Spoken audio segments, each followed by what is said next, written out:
Bonjour et bienvenue à ma vidéo de présentation des nouvelles applications Google sur la version donc, de Gingerbread, toujours sur le Samsung Galaxy S. Donc on pourra voir tout ce qui est Google Maps, le nouveau Google Maps, Google Maps 5 et le nouveau Market, Android Market, et également les petites nouveautés d'Android Gingerbread donc sur ce Galaxy S. Alors, tout d'abord, on va tester Google Maps.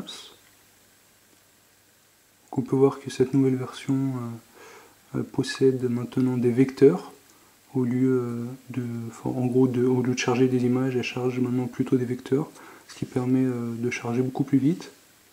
Donc on peut voir notamment pour unir à cette ROM qu'on a un GPS assez précis, puisque là le GPS ne fonctionne pas du tout.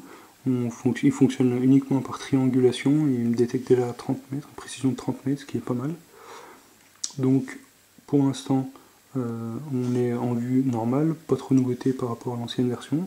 Par contre la nouveauté vient, voilà, que maintenant on peut tourner la carte.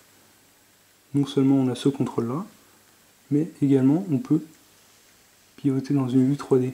Voilà, ce qui est quand même beaucoup plus beau. Normalement on a une vue représentation 3D des buildings, mais actuellement Google n'a pas encore fait ça sur la France. On peut voir uniquement sur New York, et on va tester.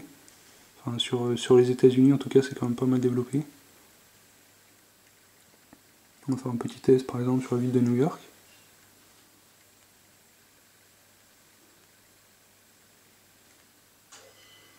Donc là on est en vue classique, et puis là si on se met en vue avec deux doigts en les rabaissant, voilà, on a tout de suite une vue avec tout ce qui est building en 3D. On peut réorienter la carte pour faire une rue par exemple, et puis prendre la rue d'à côté, juste ici. Tout ça avec deux doigts. On peut orienter aussi la vue, zoomer, on a différentes options. Toujours les mêmes options par contre au niveau des données géographiques. Donc voilà pour la nouvelle version de Google Maps. Nous allons tester maintenant une nouvelle version de Gmail, qui est maintenant assez connue vu qu'elle est sortie depuis maintenant près d'un mois, où on a maintenant les libellés qui sont gérés directement en cliquant sur boîte de réception. On peut gérer aussi plusieurs de ces boîtes mail facilement. On a également après le lecteur musique de MP3, qui est par contre lui assez classique, qui fait partie de Gingerbread, avec une représentation des albums, sans fioriture, mais quand même on préférera quand même mettre d'autres lecteurs alternatifs qui sont beaucoup plus complets, parce que là on a quand même le strict minimum.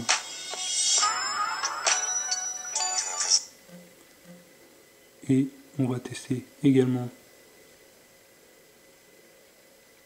la nouvelle galerie, voilà, qui n'était pas présente sur le ROM Samsung.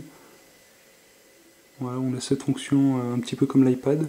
On peut voir un petit défilé du dossier avant d'ouvrir. Et puis après, suite à ça, cliquer dessus.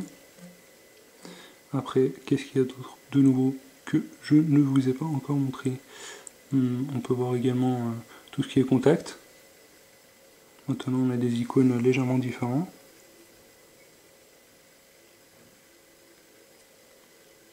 Pour vous présenter ça, on a aussi également pour les appels une tonalité, maintenant un petit peu un thème un peu plus sombre avec des touches vertes. Voilà. Donc toujours la même horloge avec une fonction diaporama.